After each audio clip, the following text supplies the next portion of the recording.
Buenas noches, muchachos, ¿cómo están? Mi nombre es Mauricio Muñoz, este es mi canal Coeficiente Investigación y el tema de hoy es el siguiente, una mirada humana ante el sufrimiento. Voy a basar mi comentario de hoy en lo que fue un conjunto de cuentos de Abraham Valdelomar, que fue un ensayista, poeta, dramaturgo y cuentista peruano.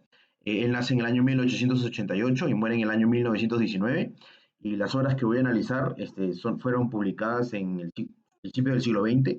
Por ejemplo, El Caballero Carmelo en 1913, Los Ojos de Judas en 1914, al igual que El Vuelo de los Cóndores en 1914. Entonces, Abraham Valdelomar es considerado uno de los mejores cuentistas peruanos junto con Julio Ramón Ribeiro. Estos cuentos son bastante autobiográficos en el sentido de que narran vivencias son de ficción, no son precisamente históricos, pero narran un poco la biografía de las cosas que vivió Abraham Valdelomar en su infancia, ¿no? Entonces estos cuentos son de género narrativo, de especie de cuentos, son cuentos, y son de la corriente literaria del modernismo. Entonces, el modernismo consta básicamente de una actitud un poco melancólica ante la vida. También presenta un montón de imágenes sensoriales, ¿no? Como cuando se quema el cuerpo de Judas y se le enfoca en los ojos rojos iracundos de Judas. También tiene descripción de lugares exóticos, describe muy detalladamente lo que es Pisco, por ejemplo, el puerto de Pisco. Y también utiliza un lenguaje refinado, ¿no? Dice: ocultábase la luna, acercóse a la ventana, tornáronse rojos los ojos. Utiliza un lenguaje que es bastante descriptivo y elegante. Entonces, vamos a comenzar con un pequeño comentario de Los Ojos de Judas, que básicamente es un cuento que comienza describiendo el puerto de Pisco y luego en algún momento habla de lo que viene a ser un escenario trágico, ¿no? Los padres del narrador están diciendo de que una señora llamada Luisa había acusado a su esposo, lo había delatado de haber sido culpable del asesinato de un hombre que se llamaba Kerr, y básicamente Luis había acusado a su esposo a su esposo Fernando, para proteger a su hijo, ¿no? Porque el juez le había dicho que si no decía la verdad, el hijo iba a ser detenido. Entonces ella dice esto para proteger a su hijo y luego aún así termina robándose a su hijo, ¿no? Termina perdiendo tanto su esposo, que lo llevan a prisión, y termina desapareciendo su hijo. Entonces es una traición que le hace a su esposo, y en una manera esto es importante porque esta señora Luisa se termina presentando como una señora blanca que se le aparece al narrador durante este proceso durante esta época de Semana Santa, ¿no? Donde tienen como costumbre quemar un muñeco de Judas para poder simbolizar un poco lo que viene a ser la resurrección, un poco, bueno, esa es la parte de la traición, ¿no? Hacia Jesús, pero un poco lo que es la Pascua y lo que tiene que ver con Semana Santa, básicamente, ¿no? Entonces, lo que termina pasando es de que la señora Blanca que se le presenta, que viene a ser Luisa, básicamente le dice al narrador: ¿tú perdonarías a Judas? Y el narrador dice: no, yo no perdonaría a Judas porque el Señor no me permitiría que yo lo perdone porque él traicionó al Señor, ¿no? Y básicamente así le pregunta varias veces, como buscando ese perdón ella, ¿no? Como queriendo decir: yo también traicioné a mi esposo, quisiera saber si yo puedo alcanzar el perdón, ¿no? Es como el fantasma, ¿no? Ese de Luisa, ¿no? Entonces, al momento de que llegan a quemar, en el contexto histórico queman muñecos. Acá se habla un poco más de un personaje real en lo que es el cuento. Básicamente están quemando vivo bueno, están quemándolo a Judas, y voy a leer lo que dice, cómo describe este escenario, ¿no? Dice: al encenderse el cuerpo de Judas, los ojos con el reflejo de la luz tornáronse rojos, con un rojo iracundo y amenazador, y como si toda aquella gente semiperdida en la oscuridad y en las llamas hubiera pensado en los ojos del ajusticiado. Y luego hace una descripción, ¿no? Dice básicamente de que son ojos, una mirada sangrienta, ¿no? Y entonces ese es el resentimiento que había podido tener Judas, ¿no? Es como ese resentimiento a lo que pudo ser y no fue, ¿no? El fracaso ante la vida, ¿no? Y de alguna manera, cuando el narrador termina viendo ese dolor, ese resentimiento, esa pena, esa miseria de este personaje que está siendo quemado, termina diciendo: sí, señora Blanca, yo lo perdono.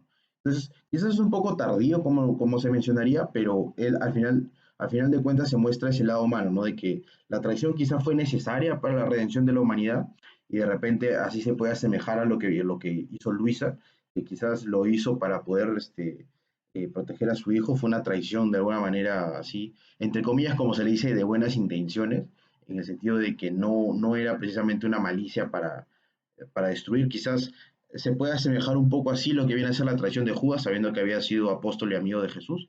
Y sí, es muy interesante eso, ¿no? Cómo describe el resentimiento y el dolor y cómo rápidamente cuando ve toda esa mirada amenazadora, iracunda y destructiva y de dolor en particular de Judas, termina perdonándolo, ¿no? Y la señora Blanca de alguna manera puede percibir eso cuando lo escucha, ¿no? Otro cuento que podemos analizar es El vuelo de los cóndores.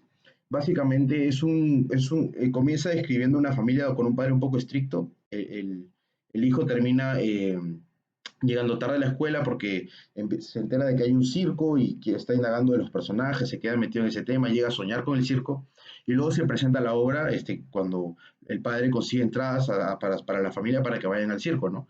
Está Mr. Kendall, está Miss Orquídea, está Confitito, hay varios personajes que describe del circo y la familia va a verlos, ¿no? Y básicamente es muy descriptivo, ¿no? Habla de cómo los trapecios que cuelgan para Miss Orquídea, que era una niña, estaban elevados, estaban altísimos, ¿no? Que tocaban hasta la carpa. Y básicamente lo que termina ocurriendo es de que unos adultos presionan a la niña Orquídea a que haga se arriesgue, ¿no? A hacer esta acrobacia habla un poco de lo que es la explotación infantil, ¿no? Y básicamente la niña, después, los primeros actos, el público piteaba, se reía, gritaba, aclamaba, y es muy descriptivo, ¿no? Porque dice como que el público, la muchedumbre hacía un montón de bulla, felicitaba y aplaudía. Y cuando le toca a la niña la Miss Orquídea, ella se cae, ella tiene un accidente y abajo hay una red que la salva de la muerte básicamente, pero igual pasa esa humillación pública, ¿no? Y el narrador cuenta cómo siente esa lástima, esa pena por ella, ¿no? Y voy a leer un poco cómo la describe, cómo describe la sensación que, que llega a sentir, ¿no? Por Miss Orquídea, ¿no? Básicamente dice lo siguiente, ¿no? Mis ojos la vieron alejarse de los mohosos barrotes del muelle y ella me miraba triste con los ojos húmedos. Sacó su pañuelo y lo agitó mirándome, yo la saludaba con la mano y así se fue esfumando hasta que solo se distinguía el pañuelo como una ala rota, como una paloma agonizante y por fin no se vio más que el bote pequeño que se perdía tras el vapor.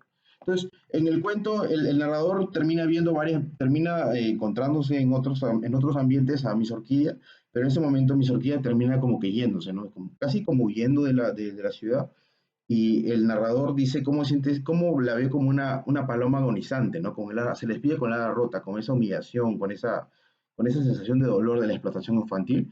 Y también el narrador menciona cómo hay hombres tan malos, ¿no? Hay un contraste interesante entre lo que viene a ser la inocencia de un niño y la maldad de algunos adultos que por generar dinero y rentabilidad pueden hacer esta explotación infantil, ¿no? Ese contraste del bien y del mal, de la inocencia y de la maldad es muy interesante. Entonces también podemos hacer un análisis breve de lo que viene a ser el Caballero Carmelo, que comienza básicamente describiendo a Roberto, que es hermano del narrador, llega después de muchos años a visitar a su familia, le entrega regalos a su familia y al padre de la familia le entrega un gallo, ¿no? Que se llama Carmelo, se conoce como el Caballero Carmelo. Y básicamente, primero el padre dice, nos lo vamos a comer, y toda la familia dice, no, no, no hay que comerse al gallo, nos estamos encariñando con él. Tratan de defender al gallo y el padre decide, bueno, está bien, no se lo van a comer, pero lo vamos a llevar a una batalla de gallos. ¿Por qué pasa esto? Porque terminan apostando con el padre de que el gallo no era de raza, lo termina como que incentivando a llevarlo a una pelea de gallos y él acepta la apuesta, ¿no? Entonces, la pelea es entre un gallo llamado Ajiseco, que es un gallo más fuerte y más joven contra el caballero Carmelo, ¿no? Y en esta pelea el caballero Carmelo termina venciendo, aunque termina herido, ¿no? Ajiseco primero termina hiriendo al gallo y luego el caballero Carmelo termina como que matando a Ajiseco. Y se escucha como en la descripción, ¿no? Como que mucha celebración, se hace en San Andrés en el 28 de julio, ¿no? Entonces hay banderas que se están moviendo, hay fiesta, es un mundo de adultos donde la pelea de gallos es como que normal, ¿no? Es como que parte del show, del espectáculo, y los niños, los hijos del padre lo ven como con mucha tristeza, ¿no? Dicen, o sea, nosotros vemos el dolor del gallo que ha sido herido en batalla, y voy a leer cómo describe, ¿no? Básicamente lo que viene a ser el sentimiento que tienen hacia el gallo, ¿no? Si bien ha ganado la pelea contra Giseco, termina herido, ¿no? Dice, echamos a llorar. Así pasó por el mundo aquel héroe ignorado, aquel amigo tan querido de nuestra niñez. Entonces, es como un héroe ignorado, ¿no? Porque ella tiene todo ese honor de haber ganado una batalla contra un gallo fuerte y todo el mundo lo recuerda como con orgullo, pero es como un héroe ignorado porque terminó herido, sin la preocupación de la gente, dejado de lado y con ese dolor que tienen los hijos del padre de ver el sufrimiento, ¿no? Animal en este caso.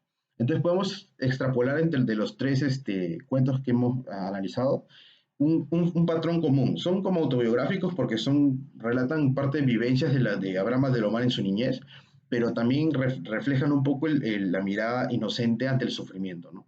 Tanto del gallo, tanto de la niña que se cayó del trapecio, ¿no? De Miss Orquídea, y también un poco de la señora Blanca y un poco del dolor y la miseria de Judas, ¿no? Entonces eso es interesante cómo podemos tener diferentes perspectivas entre lo que es una mirada inocente y una mirada un poco malévola, y un poco cómo el dolor humano es realmente, o sea, que se puede mirar con un ojo de lástima y de algún modo un poco de comprensión. Espero les guste este video, muchachos, les mando un abrazo.